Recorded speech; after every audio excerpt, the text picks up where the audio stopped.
All right, welcome to episode number 166 of the Canadian Prepper Podcast. We're recording June the 19th, 2022.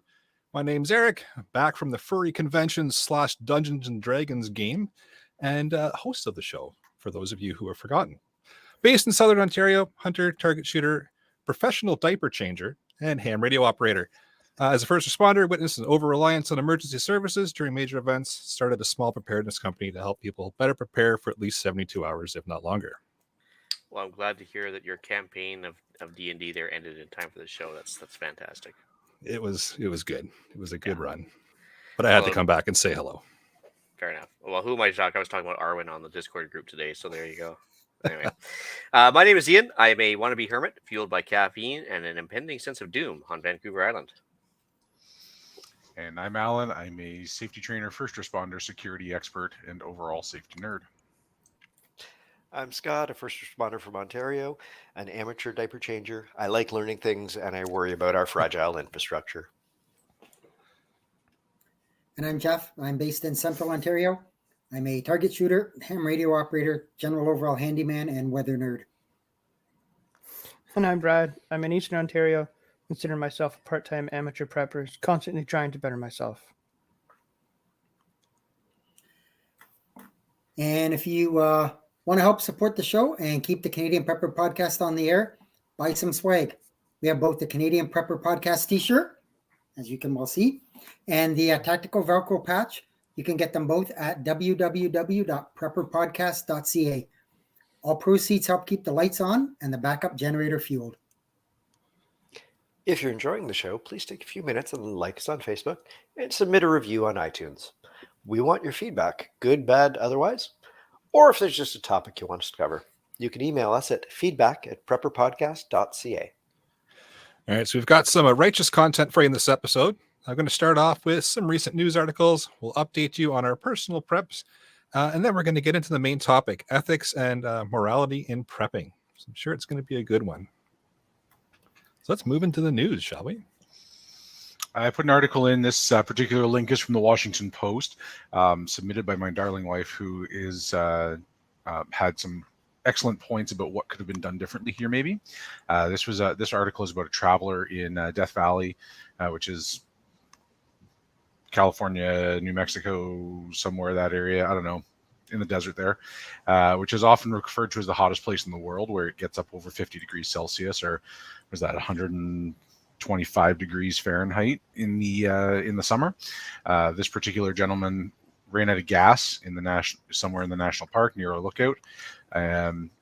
Was found about 9 meters, which is about 30 feet from a highway, where it is assumed that he left the vehicle in search of help and came up just short. This is unfortunately the second death in about 3 weeks there. And overall, it's a real testament to planning for the worst and having a backup plan for when things go wrong. So it looks like he didn't have a full tank of gas. His vehicle may have broken down. He didn't have any water, food. Nobody knew where he was, and nobody was looking for him for several days. So it was, you should have listened to us before going. Yeah, I mean, there are a lot of things that could have been done differently there that might have changed the outcome. So that was a real. It's again one of those eye-opening moments of what's how one little oversight can cause a big problem. Yeah, it's really interesting because like no shelter, no water, no gas, no comms. Yeah, it's just kind of big. No sense. Yeah. Clearly not knowing where you are, when you're going to be back. Yeah, kind of almost like he was Darwining himself off on that one. So anyway. That's also possible. I mean, we obviously we'll likely never know, but he may have not wanted to be found. He may have been suicide hike. May have been doing that on purpose. Yeah, it could have been. We don't know. And if that's the case, then he got exactly the outcome that he was looking for. But assuming that he wanted to be found, there are a few things that he could have done differently there that would have created a more positive outcome. Yeah. Well, speaking of negative outcomes, the Freeport natural gas terminal in Texas exploded last week. At first, they said it was just a minor fire.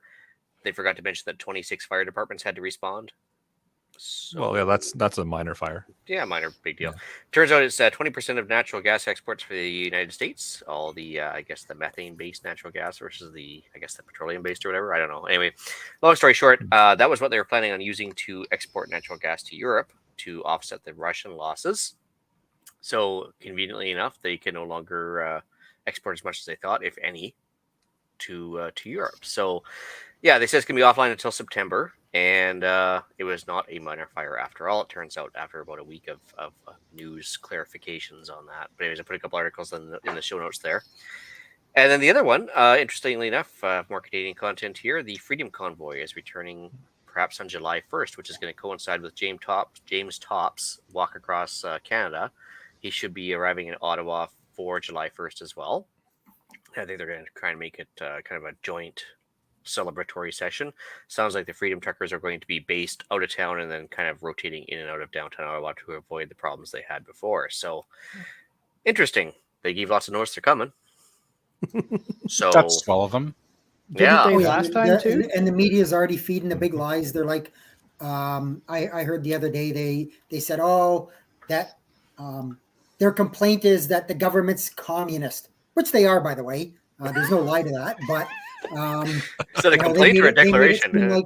They made it seem like that was a bad thing, and obviously that Trudeau's the greatest thing since sliced bread, and he would never do anything. He had every justification for the Emergencies Act and the whole BS crap, and so yeah, it'll be interesting. Apparently somebody from the convoy said, yeah, we're again like February, yeah, we're not leaving. So it'll be interesting to see what happens. It will be interesting. Well, they can't get close to Parliament anymore. They've blocked off Wellington Street. Yep. Well, I guess we'll see what happens. it's funny because That's I think our glorious leader actually timed his COVID diagnosis, because last time he got COVID when they were already there, not before they got there. So I don't know. Anyway, Maybe it'll be double COVID. yeah, maybe. It'll be monkeypox this time. Mixed in with monkeypox. Good call. Yep. Oh yeah, Melissa points out you mispronounced the best thing since Castro. Anyway, speaking of which, happy Father's Day, because I know it's very confusing for a glorious leader. So, Oh boy. I said my piece. Carry on. Well played. Fantastic timing, Ian. Okay, so I've got a news article here in relation to baby formula shortage and the rise of rational disaster preppers. So it's an interesting article that talks about the shortage in formula that's happening right now and how it's kind of viewed a little bit differently than people stockpiling other things, where they're running out to grab formula and stockpile that. Just like I said, it has a little bit of a different it's view. because babies are cute. That's why it's all of a sudden exactly. okay. Yeah, exactly. That's exactly it. The babies are cute and other things just not so much. But so it just kind of plays on the view of how people look at things differently and how doing certain things has different outcomes and different views by the public. So that was a neat article to throw in there, and kind of timely with the arrival of our little one as well. So You know why they make babies cute, right? so you don't kill them. So you don't eat them. Yeah. Yeah. Just like grizzly bear style. Yeah.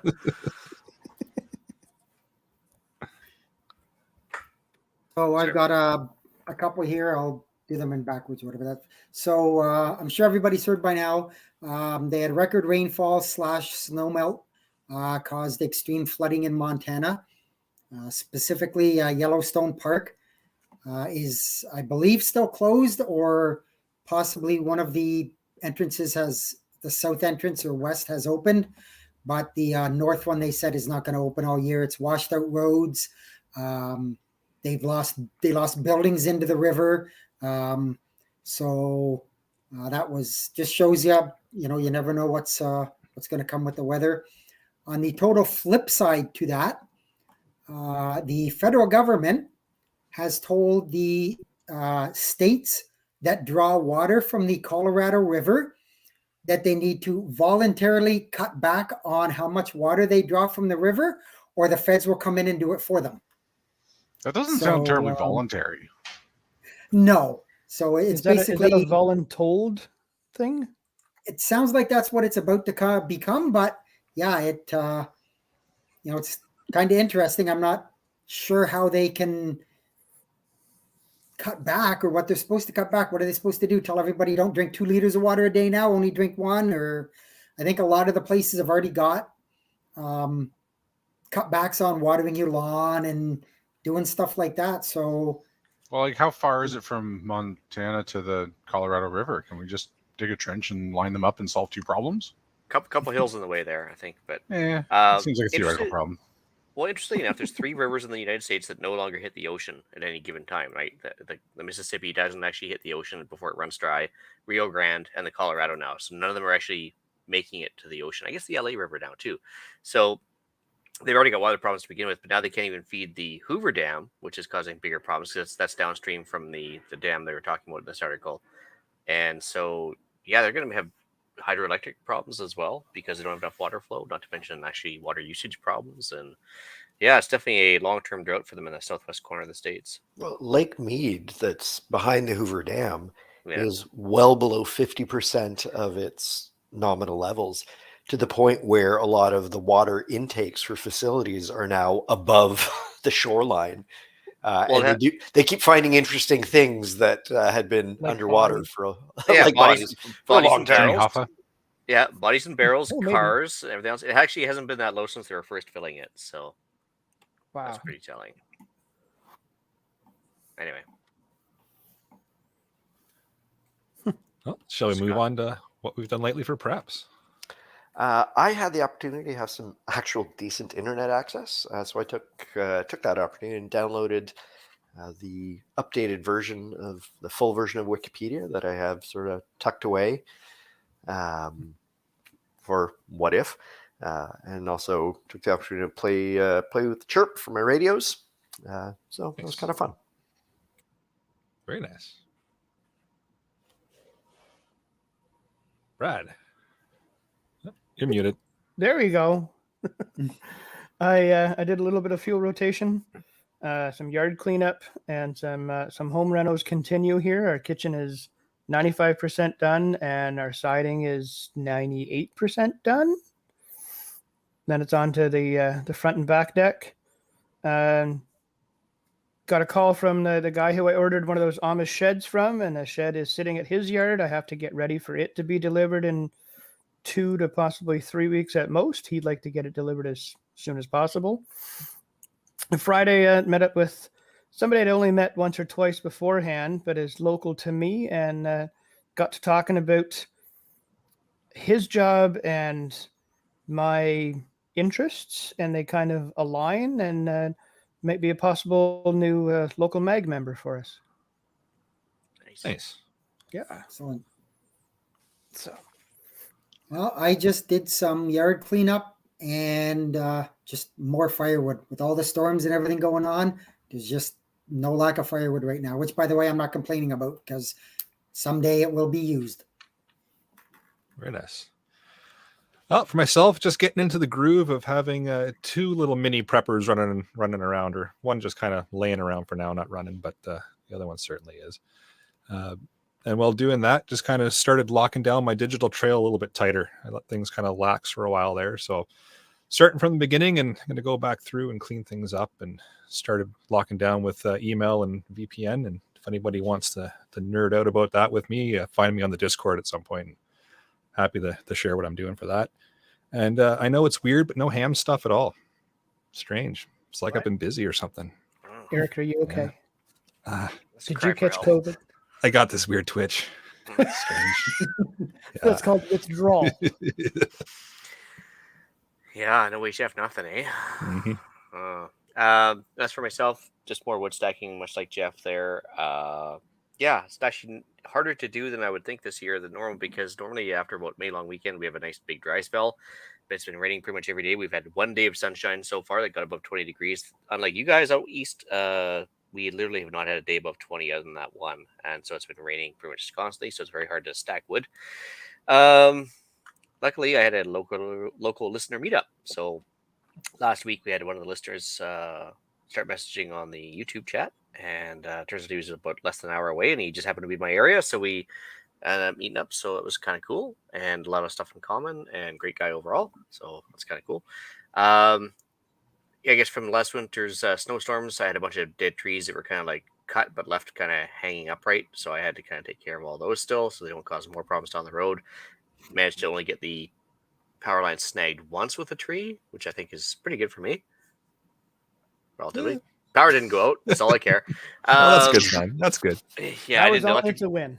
Yeah, I Yep. didn't electrocute myself, even better. So, see here, I had some MC4 pliers for solar panels show up from AliExpress and got those figured out. So I'm gonna put those to work when I get back home.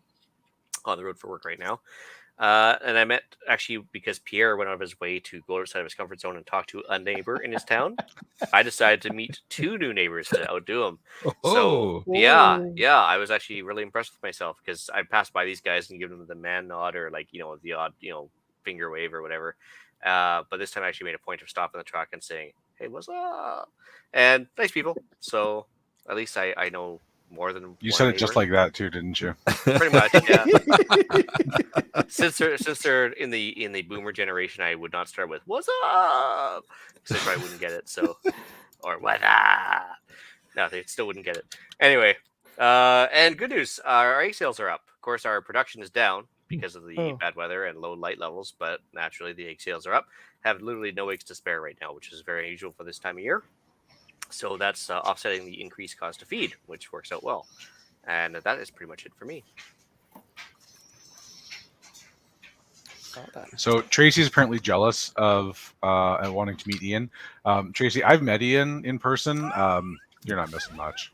yeah. I've also met Ian in person. I can second that. Oh, come on, guys. It's hurtful. Like, But for myself,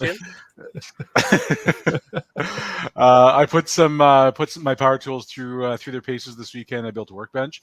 I need to spend more time making things because it fills me with joy despite the frustration.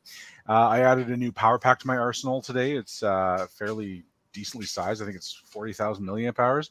But this one has a built-in solar panel, which I think is pretty cool. Ooh. And so I'm going to put that to the test and see how it goes.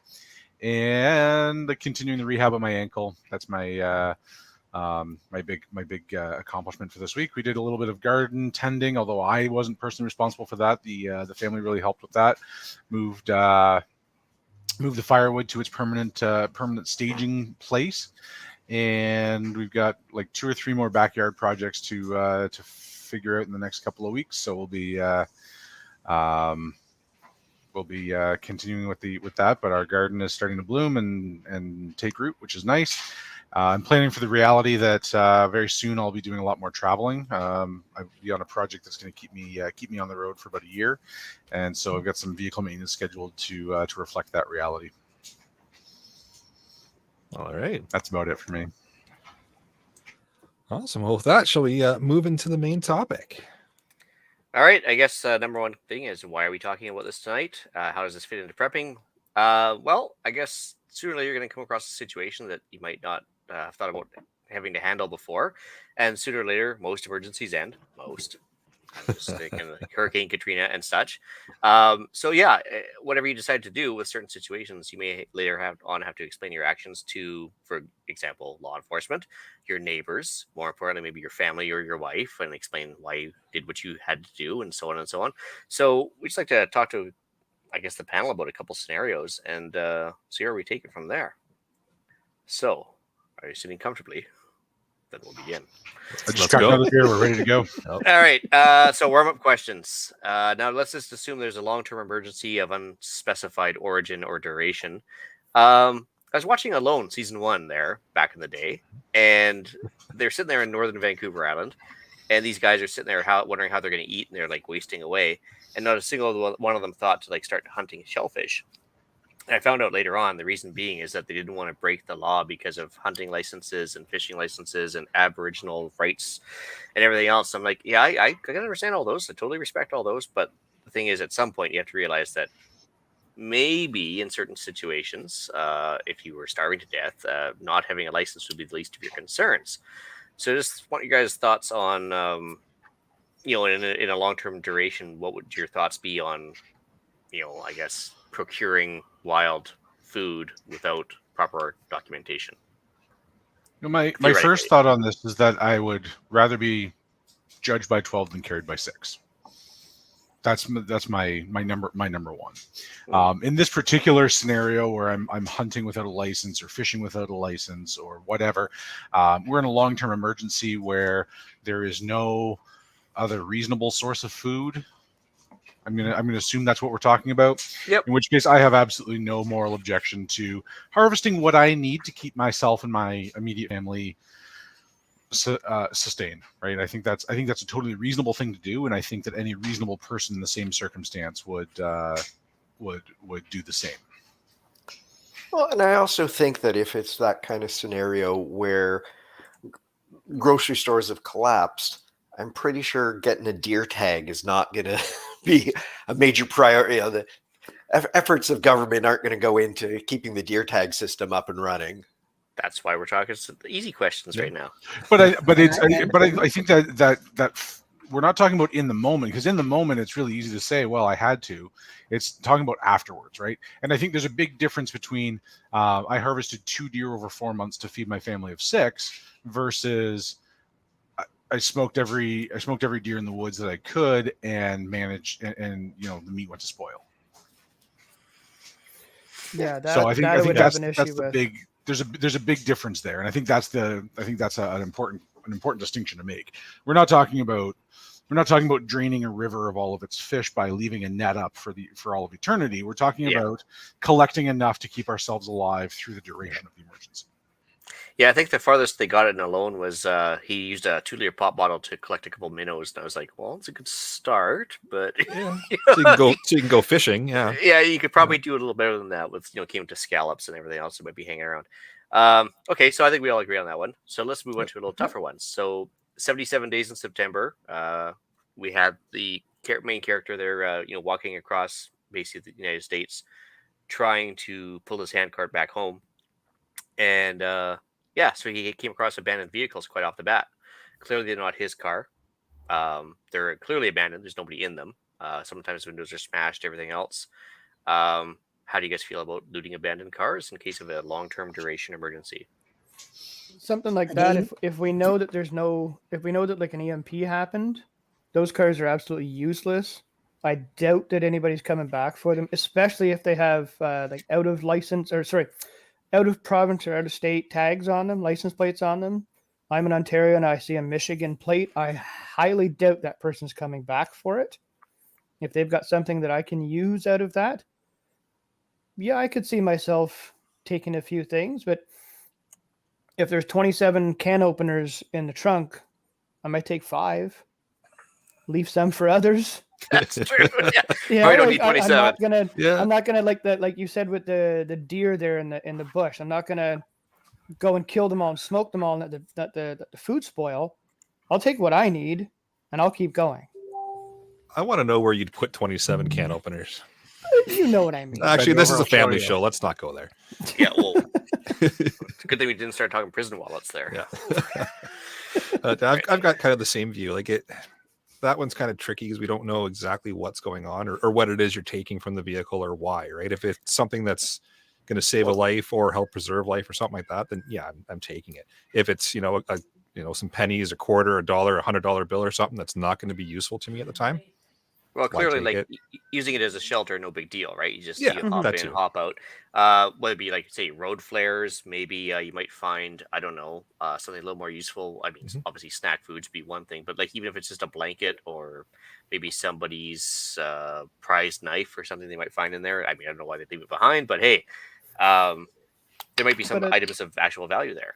A car a first aid kit, maybe. Yeah, a car is also a huge shopping center. A huge grocery store right there. You've got all 4 tires that possibly still have air and the spare. If you can find a compressor, you can pump up other tires. The battery can still be used if it's not damaged or dead.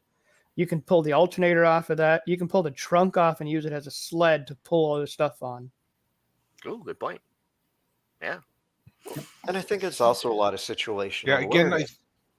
When you look at this car, if it looks like someone, it's someone's base camp right now and they've gone out to forage for food, it's a whole lot different from looking obviously abandoned and sort of being perfectly reasonable, fair game. Yeah, Middle I'm of there the too. I highway think is fair game. if we're calling it like if we're saying it's obviously abandoned, then yeah, I think whatever I need out of it, versus still not taking everything I want maybe, but everything I need. I'm not taking the radio, right? That's not going to help me with anything. I might take the battery if I need it for something, but I'm not. Yeah, I'm not going to take the CD collection. Wait, is that still a thing? Probably not. But, No, maybe it has a I CD was player waiting for still. Scott to mention the 8-track player, but My CD daughter's was pretty Volvo close. yeah, has- the suitcase full of cassette tapes. Oh, I'm all No, about I- wax cylinder. It's so much more of a warm sound. My daughter's Volvo has a cassette tape player, and she didn't actually know what to do with it, so I actually ended up buying her an adapter that would go from the Lightning into the cassette tape adapter. But yeah, there's no cassette tapes to be found anywhere. Those exist. They do, yeah, thanks to AliExpress, right? They do. Pierre makes a good point. If you left it and walked away, it's free game in that scenario. Prep better and don't run out of gas and have everything you need in the go bag with you. And that's fair, because if somebody abandoned the vehicle, Yeah. they probably took everything with them that they felt had value, Yep. and they probably just left what they didn't want behind. Yeah, So, I'm fair comfortable with that. yeah. I still wouldn't So, take all 27 can openers, but I would definitely take Only take 26. Yeah, exactly. Leave one behind, right? But Al, you had mentioned you wouldn't take the battery, but your little solar panel charger there, you can charge up the battery with. Yeah, so I might take the battery. I might not. Depends on Depends depends on what I've got. Like if I have a need for it, Yeah. right? If I have something that's gonna run with a battery, then yes, maybe I would take the battery. But my actually, I bought a really fancy solar panel charger from Rapid Survival a couple of years ago, and that I think is much bigger. So. Much better at collecting the radiation. But yeah, I think there's again situation dependent. If it's a long term and it's been left in the middle of the highway and it's obviously not being used for a base camp, then yeah, I think it's fair game. Fair enough. Okay, so that's 2 easy questions. Last easy question for you guys.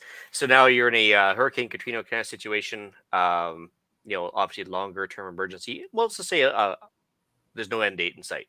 I think the best example was 28 days later when they go into the grocery store and they decide to go grocery shopping, and as a joke they kind of leave their credit card in the till on the way out. Clearly nobody's going to charge them for it later on. But if the store's already been looted out and there might be a few things left of value, is it worth going in there even though you're technically a looter just as much as the next guy? That one's a little harder. Yeah. Because like again, am I taking things that I need? Right, I'm not looting a Best. I'm not taking from a Best Buy. Not getting a big screen. No, we're Right, talking like I don't need a big screen and a Blu-ray player. But like, are those still things? I don't know. But Laserdisc. Laserdisc. Yeah. Oh boy, that takes me back. My gasifier powered Laserdisc player. But if I'm at like a pharmacy and there's still stuff that's usable from there, then yeah, absolutely. Again, that's life-saving things. I'm okay with that. If I had the ability to purchase it and I'm unable to purchase it but it's still available, I'm taking it. Right? Like if I could otherwise walk into the store and buy it, but in this particular case I'm walking into the store and I simply am unable to purchase it because there's nobody there to take my money, then yes, I'm taking it. Yeah. So If the scenario kind of ends later on, you can circle back at the end and go back to the store. Absolutely. You can look after it then. Maybe it all depends on what happens at the end of the scenario when where your moral compass falls, right? And I mean, part of the thing I would question would be, after 28 days and the store's already looted, what's left there of value anyways? Well, you might find a can of like cream corn that nobody else will eat. Then you can use your can opener. I was going to say probably anything food related is probably gone. Meds would probably be gone. Water would probably be gone. The tofu will still be there, as will the Beyond Meat stuff. I guarantee it. Nobody's touching absolutely. Yeah, if I'm 9 meals hungry, I'll starve before I eat that stuff. Yeah, Cap makes up a good point there. Are you 9 meals hungry? Well, yeah, I think at this point most people would be. Yeah. Yep. Has anybody watched? I'm okay with that. Has anybody watched the movie A Quiet Place? Yes. There was a scene in there where they went to town, and there was the pharmacy or the local store or something, and I guess a few other families that are still surviving use the same town, use the same pharmacy and stores, and they only took the main family there only took 2 or 3 items and left some for the other families that still use that same store as a shop, as a store. And hopefully they didn't shake the bottle to see if there's pills in it. I don't remember that. No, because I was going to say a big noise and you got to be super quiet, right? So, Yes. anyway. I mean, real life scenarios of this.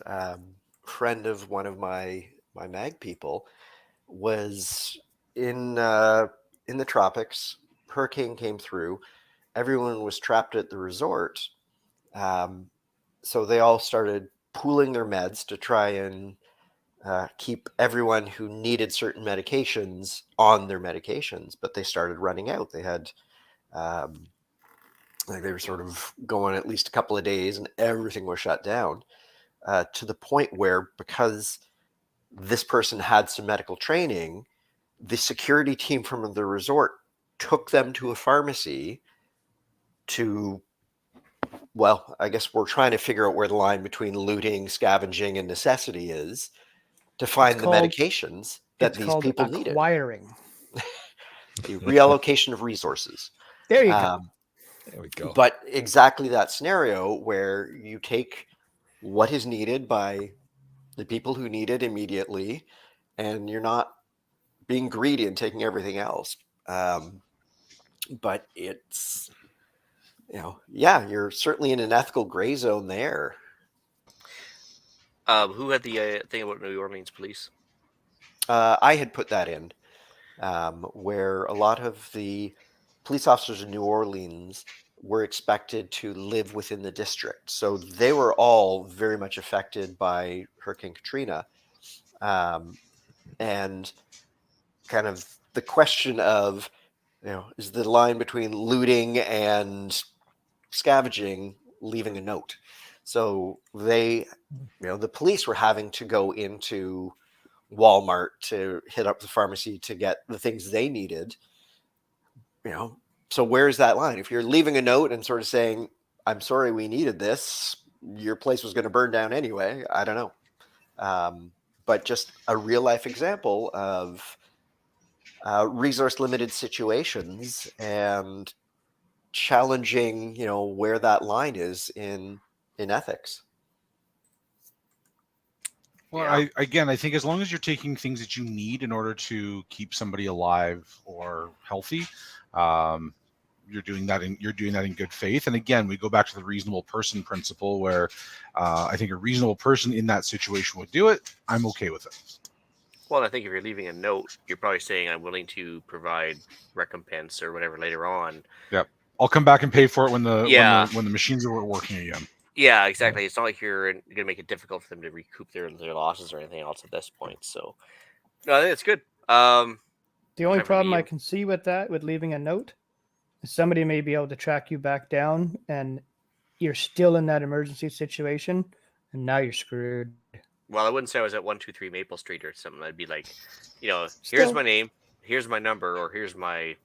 At this point, I guess if they need a SIN number or something, I don't know, something that identifies you. That's going to drive Eric nuts with OPSEC. But I'm just saying, like some sort of thing that doesn't really count as an emergency. Like, here's my cell number, because I mean, like, yeah, they can call you. It doesn't mean they have their address for the cell network that's currently not working.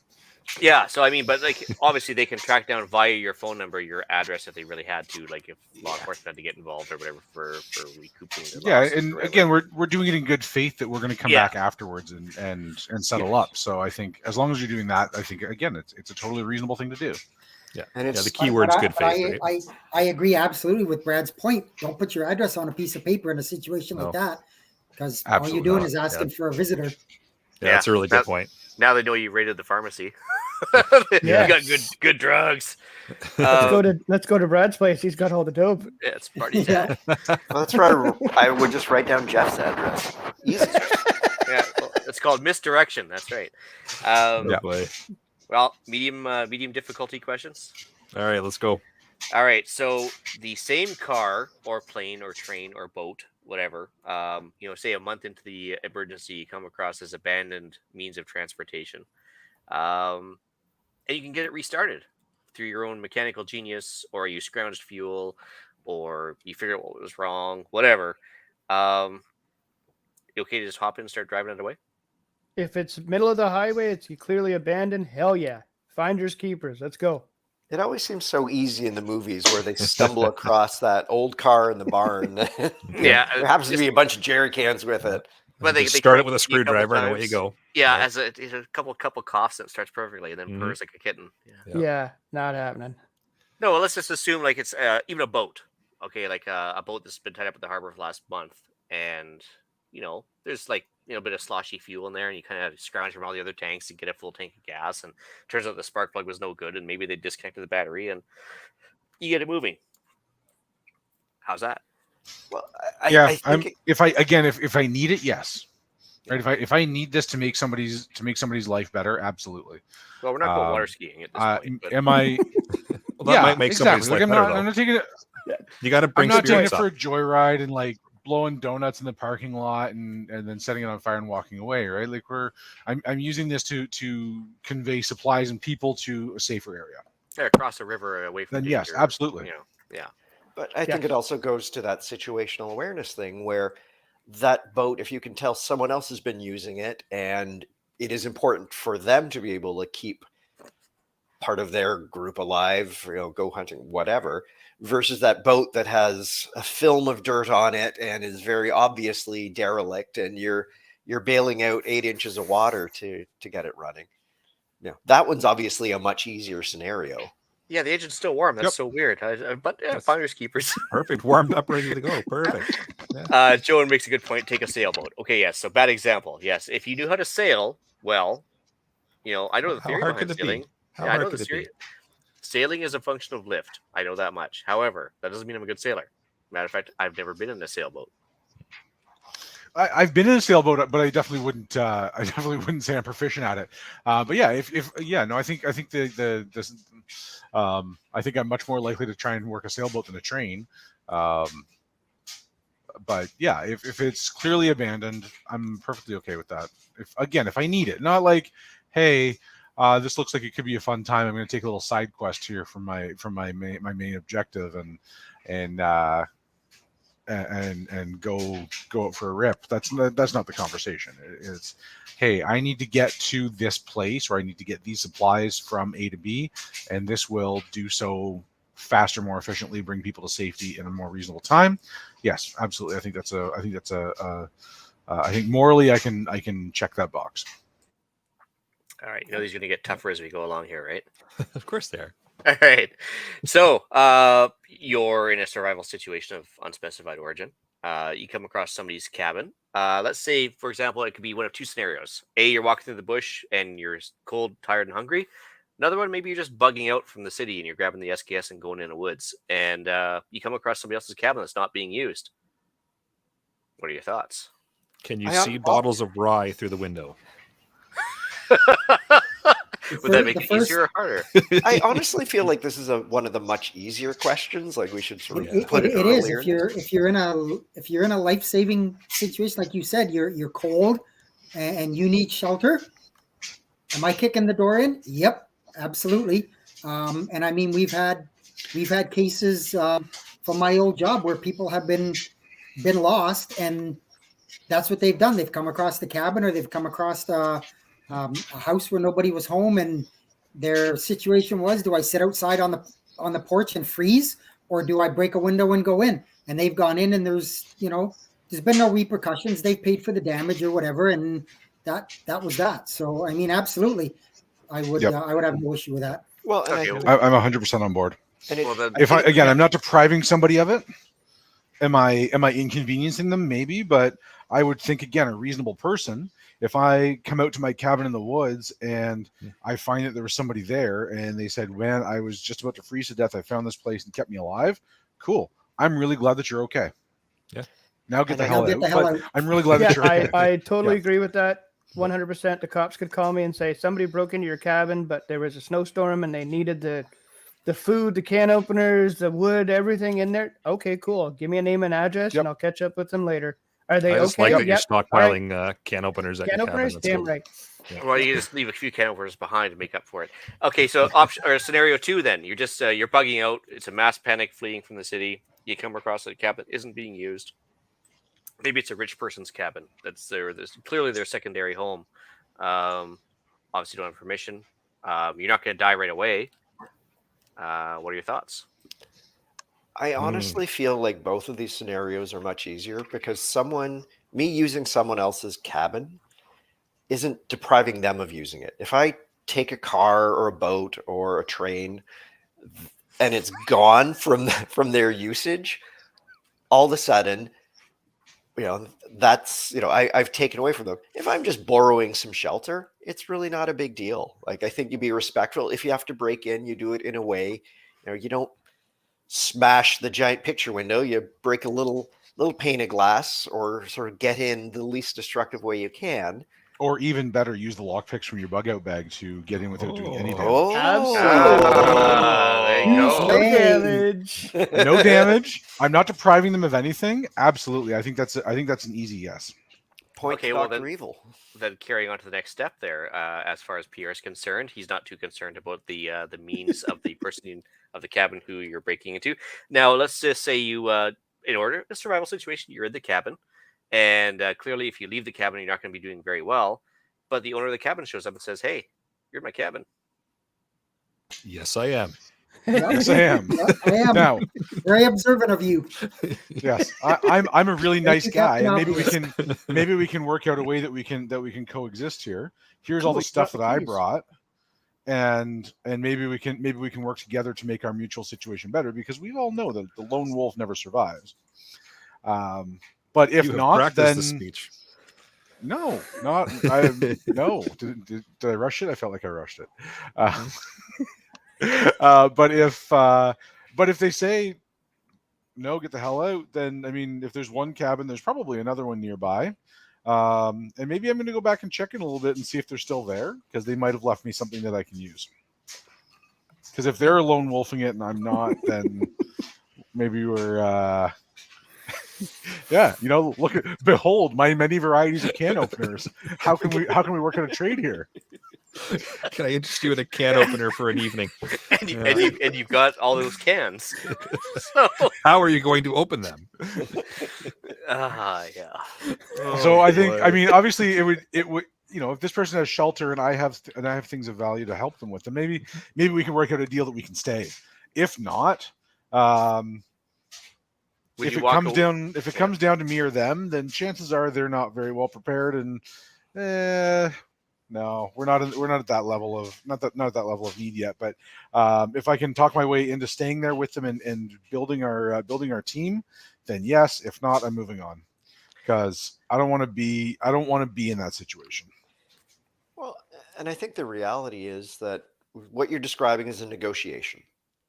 And I think anyone who has thought about prepping, even if you don't have a lot of supplies with you, you're caught off guard, just having thought about a lot of this stuff, you're well ahead of the game, and you bring a lot of asset to that negotiation because you know how to do things, you know how to fix things, so because it's a negotiation and you have a lot to offer, hopefully that's going to find a mutually agreeable arrangement. Yes, exactly. Hey, thanks for letting me use your space. I've managed to bring in some deer here that I didn't have a license for, but whatever. Would that be a benefit to you? Would that be beneficial if I stick around and keep us fed with deer, and we can share the resources that we have here? Right? If I can negotiate my way into that, then that's great. And yeah, Dave makes a great point. Right? If we're in a situation where the police are still an option, then this is not a discussion. This is an inconvenience issue, not an emergency issue. Yeah, not only that, but that's my retirement plan. So don't be knocking the prison life. So yeah, and if that is an option, then 3 hots and a cot are your way out. But yeah, and I think Joan takes it up a notch here, right? Homeowner returns with a weapon. Well, hey man, I really appreciate your time. Left your can opener on the counter. I'm moving on. Plain and simple. I left you a can opener, but I'm taking the deer I got. No, that's a good point. I You mean, might want to air. You might want to air the place out for a bit. We may have a little bit of CO build up. There, I managed to make it 44 Oh. 44 minutes.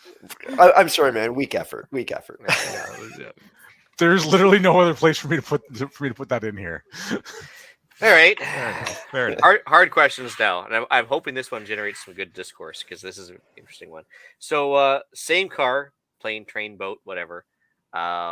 Same kind of scenario. However, it's early in the emergency, but clearly you need to get the heck out of Dodge. But that Fleeing car- the zombie horde. you are fleeing the zombie horde, asteroid impact, like deep impact. You're fleeing the tide or the floodwaters, the tsunami that's approaching at 60 miles an hour. Same vehicle. Or even a scenario, maybe you're on your way home and it happens and your vehicle becomes incapacitated, but you need to get home to your family. Yeah, And you get T-boned and your car is out of service, but you know somebody else's car is sitting there idling. No, maybe not idling. That's a bad thing. I'm just saying, like the boat is sitting there ready to go, but no one else is using it. Time's critical. What about preemptively using said vehicle? Well, first thing I'm going to do is I'm going to take all the can openers out to make it lighter so it's faster. I thought can openers were the new currency. Okay, You're right. I'll keep one. I'll keep one. 2 is 1. Yeah, no, I'm gonna go with yes still, right? If we've got a time critical, either I'm escaping, I'm thinking about like the Fort Mac fire, right? When people there had, half an hour to an hour to evacuate. Absolutely, that's my life. My life is on the line. If it comes down to me or them, send flowers. I'll send flowers, right? We're going with that. I think that's a again we're talking about a life threatening situation. I would again rather be judged by 12 than carried by 6. Yeah, these are almost easier decisions to make because ultimately, if you don't take the car, you're dead. So taking the car. Okay, well, I was surprised actually that we all agree on that one. Okay, well, that's fair enough. Okay, so now that the prepper standard, this is the prepper gold standard of hard decisions making. Hungry people at your door. We're past the 9 meal stage. No food resupply coming. You've got food. Maybe neighbors, maybe people you don't know, maybe just migrants that are leaving the city. Show up at your door, hungry, crying babies. You giving them food? Yes or no? I think this I is gotta gonna That's have a much this- more difficult question. Yeah. I, as the left-wing, perfectly reasonable person in this group, Where's the kick button? Yeah. How'd this guy get in here? Can't you yeah, move I him? sort of recognize that I'm realistically in a long-term resource-limited situation. I'm going to have 30 or 40 people showing up at my place. And that's part of my planning. I'm sort of expecting it because I would have a hard time turning people away. That being said, I'm also planning that we're building a community and they're hopefully going to bring some sweat equity, some security by being a larger group. But Too those many are the mouths people to that feed you're is planning on, challenging, right? but pardon, Brad? Those are the people that you're planning on to be there, or is this you're planning on random individuals to just show up? That is sort of a lot of the extended friends, family, neighbors, that kind of thing. Not so much the random strangers. So look at it from the random stranger. You've got all your people there already, and now there's a group of refugees, so to speak, coming out from the city. What do you do? There's 30 of them. Well, all of a sudden, that's a mob, and maybe I would throwing some decoy food at them and say, "Oh, this is the last of what we have. Don't take it all." But if you feed Don't them, throw them a will they can not come opener, though. back? Yeah. Yeah, No, keep the no. can opener. No, Why are I'm- you keeping the can Give him opener? a can. Don't More? give him the can opener. Yeah. I'm making a big batch of Kool-Aid and inviting everybody in. We got some good Cheers! shovels. Cheers to our newfound friendship. Everybody take a drink. I was It's assuming it was going to big be drink. carbon monoxide, but Yeah. Well, he gathers them in for a glass of Kool-Aid inside the garage with the running car. Yeah. Mm. Alan, There you dark. I like it. I mean, Yikes. from my So end, we're getting dark real quick. That's a tough one because Well, okay. So I would look at it this way: if it's a mob like, and they just look like they're out for trouble, then the answer is absolutely no. And your place should be secure enough, anyways. Hopefully that they'll stay out. But if it's a mother and her 2 small kids, and she's like, I've got nowhere else to go, I've got no way to feed my kids. How do you turn that away? Like, how do you? So maybe What about my start small kids? maybe Though? start asking some questions. Where did you come from? Where do you live? And if they're fairly close but you don't know them, then you may say, did you leave anything at the house? Did you leave anything at your place? Well, yeah, I left a whole bunch of food because I couldn't carry it, a bunch of canned stuff. Okay, you get in here and we'll go get your stuff or whatever. I mean, it just. How many So do you have? I agree with you. I agree with you, Jeff. Definitely be asking them some questions. Depends on the age of the kids. I'd be asking them, "Where's your dad?" Yeah, and I don't know if I'd be leaving to go get stuff from their place, just in the fact that it could be imaginary or not there, or what they say is there isn't. Then you They come just want back to and get you out of Yeah. your house with food, and they've used that mother and 2 kids as a decoy. Figure out what you've got. Yeah, because I mean, I think Pierre had a good answer up a couple of comments ago. At least offer them a 22 if it's a mob. Well, would you want to arm them?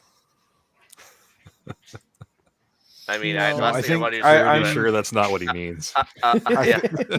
Yeah. I think I'm sending them away. Yeah, because I mean, honestly, like you feed them once, they're going to come back because they know that you have extra that you can donate.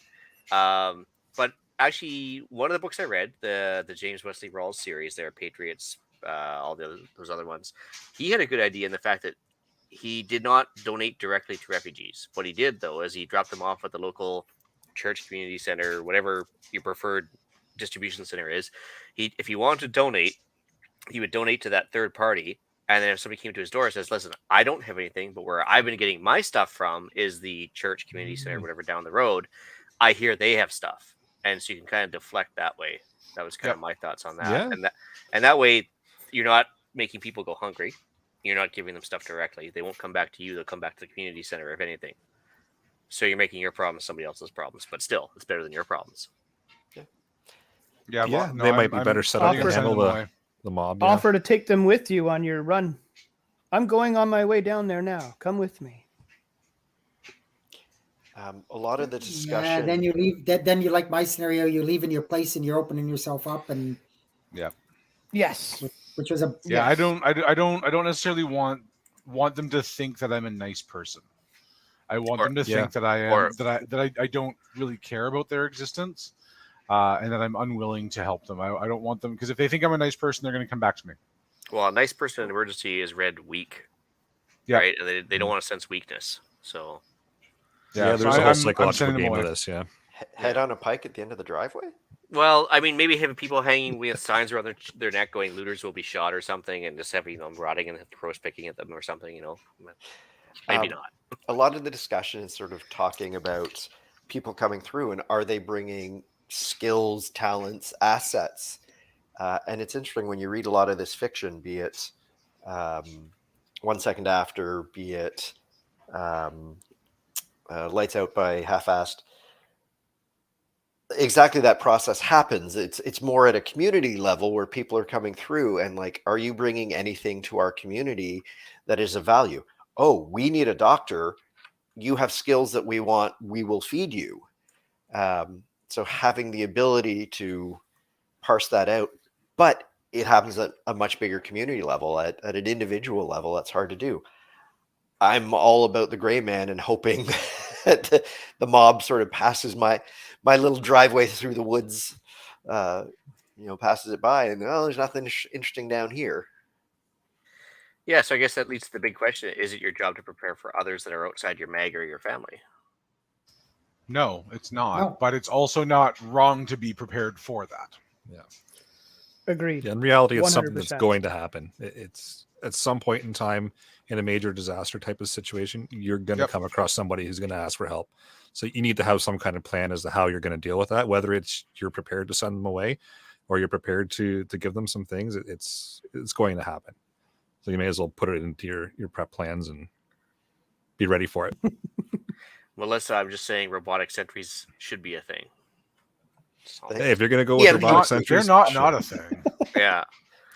Anyway, you seen the Boston Dynamics, or is it Boston Dynamics has robotic dogs now with the guns on them? Mm-hmm. I'm Yep. just saying it's a thing. Okay, Wow. so I like Dan's comment. Send them over to the neighbor that you don't like. that is true. Exactly. Like, simply, I heard she's got something, Yeah. and there's only one of her. Absolutely. We've got a whole team here. We're armed. Like a That's fair. lack of planning on your part does not Yeah. constitute an emergency on my part. Is the overall there? Yeah. I'll point you in there. I'll point you in the right direction, but you're on your own. So Pierre's on fire tonight, isn't he? Yeah, he's just full of good comments. Anyway, so kind of related. So you're sitting at your workplace, stirring your coffee, and Eric's got his newbies there that are annoying the crap out of him, and they find out that he's got rapid survival, and they say, "Hey, now I know that if something goes wrong, I'm coming to your house, Eric." What's your response? Got to figure out where I live first. Normal times, though, like these guys are just having a conversation in the coffee room on a Yeah, break I don't- in good times. Yeah, you I give don't Jeff's hang out with address. coworkers. They got to know where I live first. No, Well, I'm kidding. I'm going to say that they should know, but So that's where you start to plant the seed that none of my product is stored at my house for the company. there you go. But I would draw the conclusion that in an emergency, you would take all that stuff and have it handy. Or I could coerce you into getting it for me regardless. So let's regardless of the reason, right? Let's assume you're a target and people say I'm showing up to your house. Oh, I see Jeff down there waving. Yeah. Yep, I'm showing up. You know that. I'm coming your way. I guess I just assume Jeff's coming. I've actually said this a couple times at work. I'm just like, great. What are you bringing? Yeah.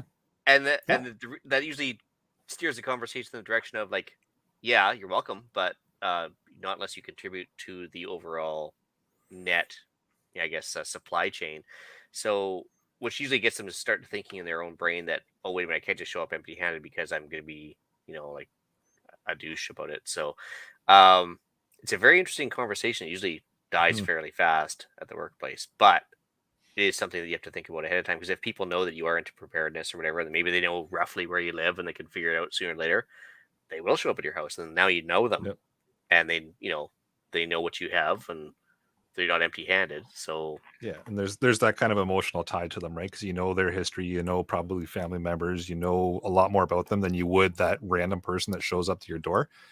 So it's going to be trickier to turn them away and say no. So I've offered probably about half a dozen guys to come cache stuff at my place, and not a single one of them's taken me up on it yet.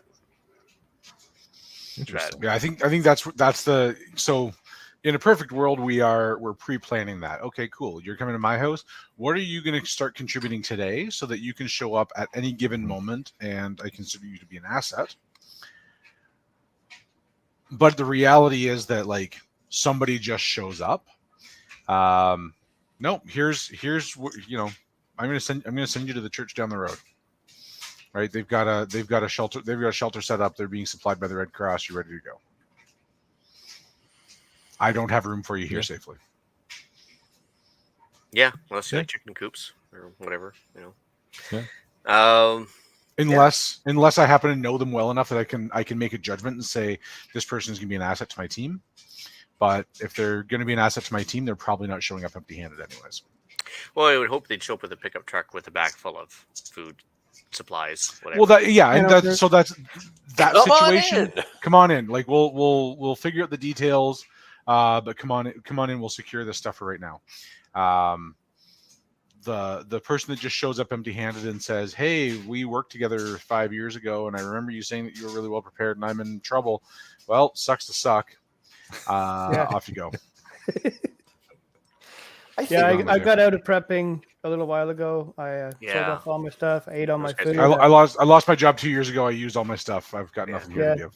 Those preppers I'm are in the crazy, same boat as you are. Where are we hitting? Okay, so I last think a real-time example of this, I think we all have people in our lives that can be a little on the parasitic side. Friendships that are, very one-sided, people that are always needy in normal times. Yep. So you're and saying the government. I rather recently told a person like that in my life to lose my number. and and that's the exact point I'm getting to. Yep. There's sort of a certain point where, yeah, you've been friends forever, but I can't handle the drama in your life that you spill into my life or whatever it is. So I think, as a theoretical lesson, looking at how we interact with those kind of people in normal times, and maybe they're going through turmoil, but looking at how, what's our threshold for cutting them off, and like you said, Alan, telling them to lose our number in these times. Can we use that to extrapolate how we're going to be in resource limited times? Yep. No, I think that starts now with making sure that the people that you associate with are going to be beneficial to you. Right? What's the rule? Like, you're the average of the 5 people that you associate with most. So the people that are around you, are they beneficial to you or not? And if they're not, then let's start cutting them out now. I think that's a solid prep to have. Boy, I sound like an asshole saying that, don't I? No, actually, it's You're a calculated. It's realist. very good. That's obviously it's very good. So this one's interesting. Now, I kind of set this one up in the fact that, okay, so yes, you're into the emergency. You're not going to starve to death yourself. It's not going to make a huge difference to your preps. But your neighbor shows up. They've got their last bag of rice. They're a raging alcoholic and they're out of booze. You have a bottle of booze. Would you trade that bottle of booze to feed their addiction in exchange for that bag of rice, which will extend your preps, but it means they're probably going to starve? Absolutely. They're probably going to starve willing to make the anyways. trade, if they're willing Sorry. to make the trade, that's their choice. Yep. If they came over and initiated the trade, I know you have some more Jack Daniels and I have a bag of rice. Okay, sure. I'll trade it for you. That's your own decision. Yeah, I'm thinking about that person's mindset, and that person who needs that bottle, they're on their way out anyways. I don't want to die sober. If I'm in that position, absolutely, I'm gonna trade whatever I've got left for whatever alcohol I can get my hands on. And I'm going out, with a smile on my face. Well, you guys pre-thought about all this stuff already. This is just too easy for you, isn't No, it? I mean, I think bartering. Yes. Bartering also depends on both people getting something of value to them, right? If you're in a situation where you desperately need antibiotics and the person that has antibiotics desperately needs ammunition or your solar panel or whatever, and both parties are getting something out of it that's of more value than what they're giving up, given their situation. Yeah, quid pro quo. Yeah, I mean, that's, bartering is perfectly fair business. And if that is the value that both parties are getting out of it, that's pretty, I think that's fair game. I can't describe what value you give to something, but, I think what I have is worth this. So let's make a deal. The only problem in this situation, Ian, that I can see is when he's sober, now he's going to be hungry. He's still going to be coming back to my door. Well, now he's going to show up to your drunk and hungry. And who knows? Yeah, but then I can just push him down. But and on then maybe you've just given him ammunition, and he's coming with.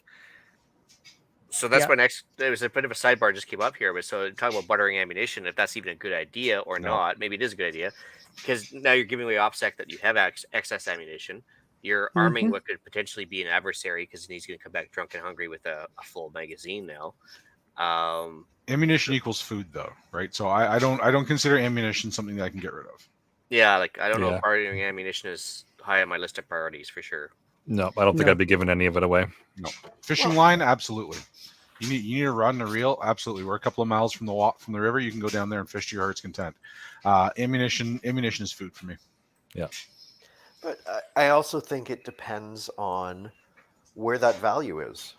If 5 rounds of 22, they can go out and find a rabbit, and you're getting something you need out of it, maybe that's reasonable. I think it also, talking about the OPSEC part of it, means not having all of your stores in one spot and all of it visible. If you, oh yeah, come on in, here's my garage with, all my preps, versus having a bunch of little caches all over so that you're not giving up that OPSEC what you have. Yeah, I don't have a lot, but I can give you 3 rounds. You better be a good shot. I'm starting to think that Pierre is like a Buddha in disguise, because this is probably the best comment of the entire podcast. Yep. We could have saved the whole hour Yeah. here. Why didn't you Why come are out you with this at the answering beginning? door? So for the audio listeners, Pierre asks, "Why are you answering the door? A lot of these scenarios can be solved by not answering the door." Just saying. I'm like, Pierre, you're a goddamn genius. So let's just take answering the door as a general term for you are approached by, right? Because like where I live, I'm out tending my garden. I'm visible from the road, right? Like at some point, somebody's gonna know that I'm here. Or they just sneak into your yard. I mean, like, honestly, like, so I back onto Crown Land. Nothing stopping somebody from wandering through the Crown Land and ending up at my back fence. And Yep, with little exactly. warning, they're there, right? They're there. So And also at the same time, if you don't answer the door, you're more likely to get your door kicked in. Somebody looking for if somebody's looking for something. Yeah, they may assume you're not there. Nobody's If they assume your house is abandoned, they may kick in the door looking for supplies. And if that's the case, then now I've got a person in my house that I don't want, and I have a damaged door to deal with. I mean, when you look at 28 days later and how light discipline at night was a big issue. When you look at so much stuff where adding the gray man and making your house, bug out location, whatever, less visible, less attractive. And we've talked about how noisy a generator is. If it's dead quiet, your generator is going to be heard for a mile, and desperate people are going to want to investigate that. So I don't know what the answer is. I think it's going to be very hard to be quiet and unnoticed, and them not notice campfire smoke, the sound of a generator, whatever it is. So I agree with not answering the door, but if they're coming anyway, yeah, they won't generally just stop at an unanswered door. All right, I got the last one here. And this is, I'd hope this be a more interesting one too. So long-term disaster, no end in sight, and I'm thinking 1 second after type of thing. And I can't remember which book I was reading, but one of the books, they were doing a kind of a neighborhood canvassing to see how people were doing in the early stages of the emergency, and the protagonists end up saying right off the bat is like, "No, we're okay. We'll be okay on our own." And they're like, "That's the first time I've heard that today." And so right off the bat, they're giving away some OPSEC. But so now all of a sudden the FEMA has arrived, or the equivalent in Canada anyway, and they're handing out food. They're handing out 2 meals a day to the population. Would you guys just stay at home, keep your head down, not use your or just use your preps, or would you stand in line with the rest of the people, extend your preps by getting your 2 meals a day, and also fit in with the crowd? Extend the preps and fit in 100%. 100%. 100 That turns into 100. Turns into the gray man theory, right? Yeah. You're mixing in with the general population. You look like you're the same as everybody else. You're not standing out. Yep. And then also if I'm not standing there, people assume that I'm well set, and then when those meals stop, I become a target. Whereas if I'm standing there, then they think I'm in an equally bad situation, and they tend to leave me alone when things get worse. So I'm 100% going in line. Okay, so what happens when it's 1 second after and there are penalties if they find out that you have resources that you have not disclosed, and you're going to earn the ire of your community? Ethically, I'm having a hard time with taking food. If there's a reasonable supply of food at that point, there's FEMA trucks showing up, that's okay. Everyone has some. If everyone in line is getting 300 calories a day to stave off death a little longer, then I'm honestly not sure that 300 calories in my belly is worth it. Then in that case, I might take it and give it to somebody else privately. I was going to say, find someone at the back of the line who's probably not going to get up to the front of the line. There you go, and disappear into the sunset. Yeah, Yeah. absolutely. I would agree with that. I think 100%. that's the elegant way around that, because because if it's FEMA, then they're taking note of who we are and where we live, and if all of a sudden we're not showing up to get our food, there's a reason why. And this is why I'm locking down my digital trail. Who are you again? What? Who said that? Armando? Some random buzzing there. I don't know what that was all about. Yeah. Did you guys So hear that? I can still take that food and give it to somebody else before I leave. But that is the no. I'm absolutely going to go play the part so that I don't stand out as missing. If you're ever in a situation where there's a mob coming towards you, chanting something and wanting to smash things, your best defense is to chant the same thing, face the same direction, and quietly move off to the side. Absolutely. Right? You don't What if stand they're in chanting the way. and yelling at you, though? You're the reason for the chanting. You know, that was the best part. Like Then the you're the original Mummy movie with Brendan Fraser there, and the Scottish brother-in-law. He starts facing all the zombies. They're all screaming like "Imhotep," and he immediately starts. He turns right around, starts saying the same thing, starts chanting along with them, and they're just like, "Oh, cool, he's one of us." All right, then. That was the best one.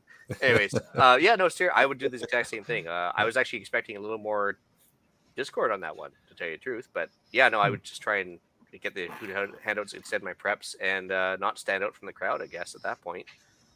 But at the very least, if you had a neighbor that wasn't even mobile, like say if you had a older neighbor that maybe had, mobility issues or whatever, and maybe they were providing some sort of, value to you by like maybe just knew how to sew or something. Who knows? But you could take that food and help them out a bit. Yeah. Yep. I would agree with that. 100%. It's too easy. Or use some of that as a barter. If somebody comes and says, "Hey, we need more than what they're giving us." Well, I've got this left over from the meals that they gave us today. You're welcome to it. Yeah, I mean, and Dave, exactly, good summary by Dave there. If there's no end in sight to the emergency, take the free food and delay digging into your preps. Because basically, as soon as you dig into your preps, you're starting a stopwatch with a countdown timer, right? And you've only got so much food there, and I guess the longer you can stave off that countdown timer hitting 0, the better off you are. So. Yep. Well, I think. Or is it a situation where you have to get through to your garden being productive? Or sort of get through a more predictable, limited time. And I agree, if you're, if it's that desperate a situation, being dependent on your victory garden is going to be scary. But yeah, I've got enough preps to get us through till harvest. Well, maybe I'm going to leave that food line alone. That was way too easy. Yeah. Weird. We all agree. Yeah. But then, Scott, you might still stand out. Yeah. I'm still thinking you're going to stand out either way. I agree with you guys. I do like the gray man theory, and chant with the mob facing the same direction. I admit I hadn't sort of thought of that aspect so much. It's easier to say, "Oh, I'll have my preps and I can, I'll be just fine. Me and mine have ours." But you're right. That's going to just draw an awful lot of attention. Scott's not here in the line. Why is he not here in the line? His garden seems to be doing well. What is Scott eating? Or we're all, as Darius points out, like we're all eating those 800 calories a day, and you're eating a whole lot more. So you keep looking full and plump and juicy, and everybody else is starting to waste away. That also stands out. Yep. One of the most uncomfortable experiences of my entire life was in Haiti, in a disaster zone after the earthquake, and not having good situational awareness. A bunch of us were grouped together eating something, and that drew the attention of the very hungry masses around us. And there was no elegant way out. We have no way of feeding all of these people. They're hungry. They suddenly see that we have food, and it was incredibly unpleasant. It didn't go badly for us, but I think that's only by sheer luck. Lesson Yep. learned, though, didn't you? Lesson learned, right? Well, obviously, the next day we didn't get together for lunch. We, stole power bars, hid in a corner, and sort of quietly ate it like a mouse. Yeah. So that, I mean, that's the answer right there, right? If people are hungry and they know you've got food, they're coming to see you. Yep. Well, 100% and on there. that note, people always talk about using their barbecue as a backup cooking source. I mean, have you actually watched the smoke fly off the barbecue when you're cooking burgers and stuff? And I mean, how far that smell will carry, especially if somebody's hungry and they smell like some beautiful Angus burgers on the barbecue, and they're gonna come running. So Absolutely, they are. Moth to a flame. oh, Yep. No, it's some interesting ethical dilemmas that we've kind of tabled tonight. So it hopefully gets people thinking and kind of gets your brain going as far as what you do, how you might react, and just get you thinking. I think is really the whole point of this episode. Yep. And I think it's really important, no matter what it is that you do, that you keep accurate records so that afterwards you can make amends. Yeah, that's a very good way of looking at it. Yeah. I also feel like we're going to have to revisit this episode in a couple of months' time with the hard examples because I think we all agreed way too much on these. okay, so we're gonna have to we'll put our heads together and come up with some harder ones. Some more detailed scenarios or something. We know you guys are out there. Feedback at prepperpodcast.ca. Bring us your worst. Yeah. Give us your worst. Well, with that, shall we move into the podcast challenge? Give some serious thought to how you would react to certain situations. Maybe now it's time to make your expectations or answers known to your loved ones, your neighbors, etc. I think the neighbors are probably the most important part because, the people that live nearby, like the people that live, like your family and friends, I would assume they're already included in your plans, as Scott has mentioned. But your neighbors are probably the most important one. I'm really hoping that if things go really, really awry in my, my little hamlet, I expect that we would all band together. I kind of saw that when we had our power outage here a few weeks ago. So I'm assuming that that's going to happen a little bit more regularly, or a little bit more on a little bit wider scale, should the worst happen. But it's a great time to talk about it. So that's something that I'm going to have to put some effort into as well. And getting to know your neighbors is such an important prep. Yep. Best security you can't pay for. That's true. That's why I made Pierre's inspiring. What can I say? I had to go and do it. Oh, geez. All right. Upcoming events. We got the annual Preppers Meet coming up in Desboro, Ontario, July 7th to 10th. The link there is in the show notes. I hear that, Eric, you may be putting on a course. Yes, I'm scheduled for some point Friday afternoon to do a little, I know this is going to be shocking, ham radio talk. So I know. Come on. Say it isn't so. I know. I'm going to have to shake the cobwebs out after this last month and not doing any ham radio stuff to be able to present. But yeah, I'm going to bring some play toys out and just talk about some basic communications and nerd out on radios with anybody that wants to. I was really hoping to go for this year, and I just recently learned that I'm not going to be able to go there. Nah. So that kind of sucks. I was really hoping next year. Really hoping to shake your hand there. Well, just remember, always next year. It's pronounced Blue Fang, right? And no sad hams allowed. That's right. Yeah. Oh yeah, he's awesome. Anyway, also got Taccomm 2022, September 9th to 11th in the SOG, so to speak, International Center, Mississauga. I guess basically a trade show for guns, gunnies, and preppers. Yeah, TaccommCanada.com and check it out. Yep. Maybe it'll actually happen this time. Maybe. That would be nice. We were so close. What was that, 2 years ago? Yeah, we're Yeah, gonna have a about that, podcaster booth and everything, and then just all fell apart. So it did. Yeah. Oh well. We've got a weather blurb from Jeff. Sure. So the storm prediction that I mentioned last week on the show that was going to show up in Ontario Wednesday, Thursday, did show up on Thursday. Thankfully, it was not as severe as first predicted. There was damage reported in the Belleville, Napanee, and Kingston area, but Ottawa, which they said was kind of going to be the bullseye, they came away relatively unscathed. Coming up for this week is more heat. They're calling it the heat dome in the States. They're expecting records to be broken all over the south central United States, possibly even into Canada. We presently have a heat warning right now that's been issued for extreme southern Ontario. I expect that it will be expanded over the next couple of days. This is supposed to be a couple-day event. I've heard nothing yet about any long-term calls for severe storms for Ontario. Manitoba got a few good storms today. They had a couple tornado watches out, but no warnings and no reports of any serious damage or injury. All right. I want to be a weatherman. I really do. You be wrong like 60% of the time, and you say, "Well, I only said it was an 80% chance of this being a thing." And, Really, and you're they- still considered good at that point, right? They should really just put a window in the newsroom. It would make it way easier. The weather Sunny. rock. It's raining. Yeah. Yeah. Yep. So If the the rock's rock wet, main. it's raining. Yeah.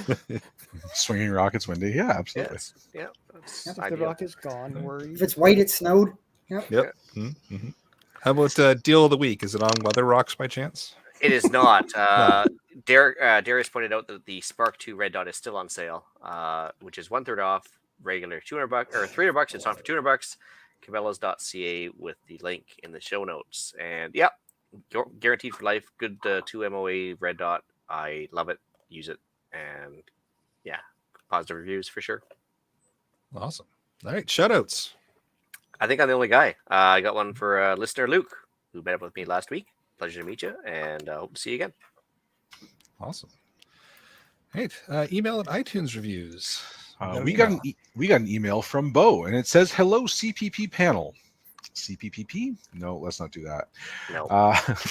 First, a shout out to you folks for providing informative, entertaining, and balanced Canadian content.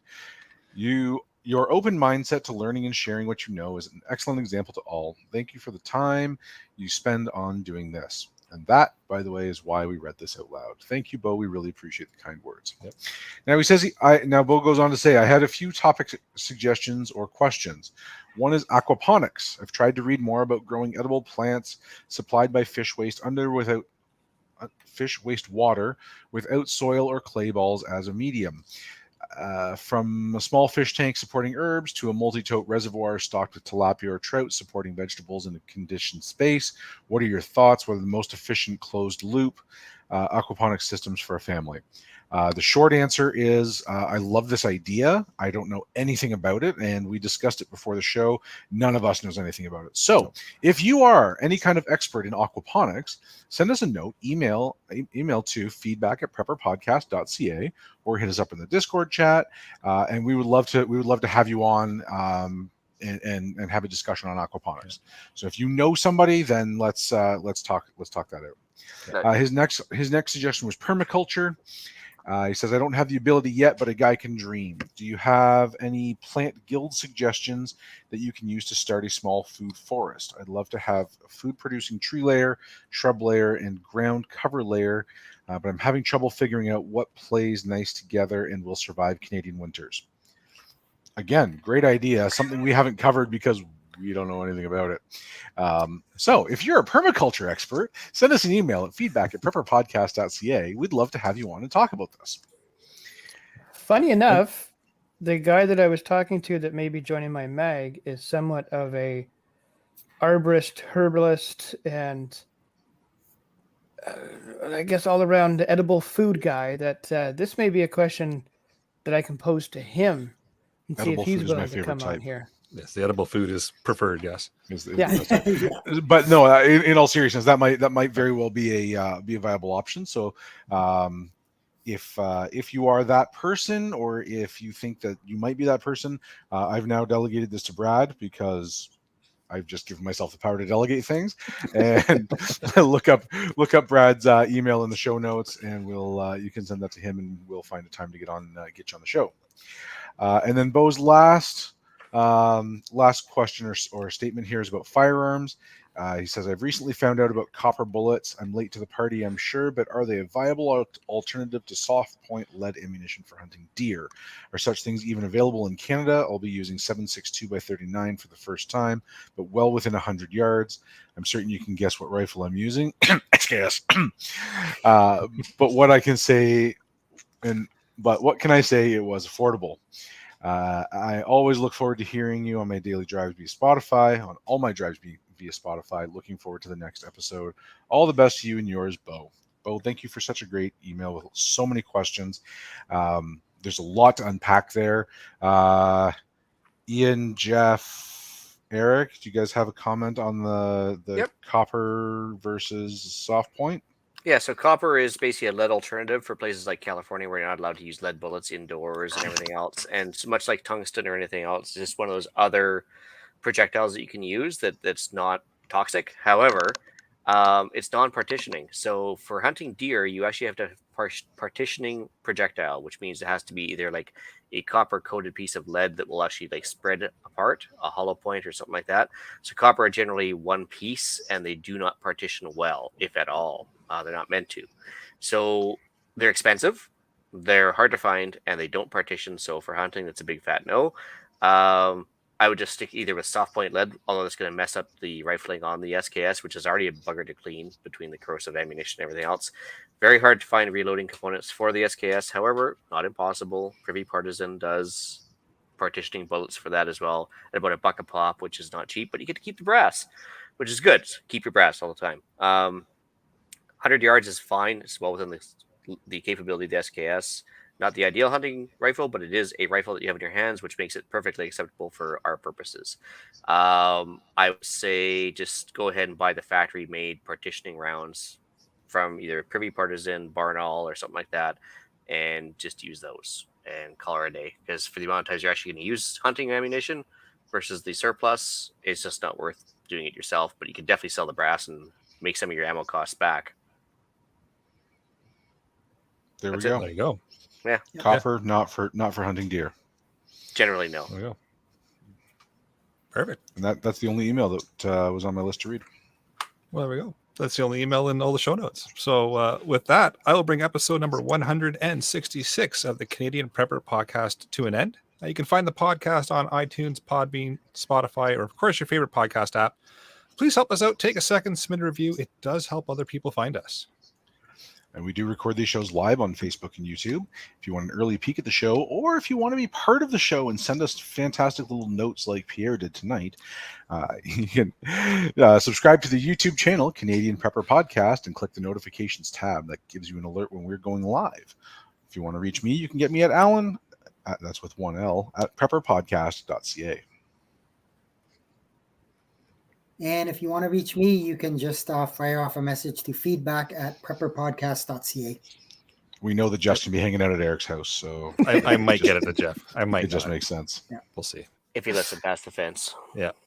If you want to reach Scott, hopefully you already know where the bug out location is and have an invitation.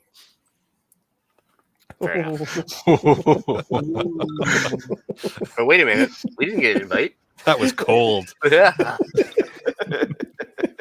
He's already figured out his ethics. That's what you want. I think Scott just made some very tough decisions right there. Oh, Brad can be reached at bradcpp@gmail.com. You can also send him a note there if you are a permaculture expert. Please, yes. You can reach Ian directly by emailing me at theislandretreat@gmail.com. And you can also find me at Canadian Patriot Podcast, which is on iTunes and YouTube, recording Monday evenings back to 9 p.m. Eastern. 8:30 did not work out well for anybody, I don't think. Also, the Discord chat for both CPPs. Email us if you want an invite. We'd love to have you on there. I think it's about 200 people per channel. There you can find us discussing why government waste in society has me practicing saying no in the mirror. Do you do it with a rolled up newspaper and boop yourself on the nose? Yeah, I'm good enough. I'm smart enough, and gosh darn it, people like me. No. No. Please check out Rapid Survival, rapidsurvival.com. You can get me there on the live chat. You can also email me at feedback@prepperpodcast.ca. Thanks for joining us this evening. Till next time, be prepared, stay safe. And keep learning.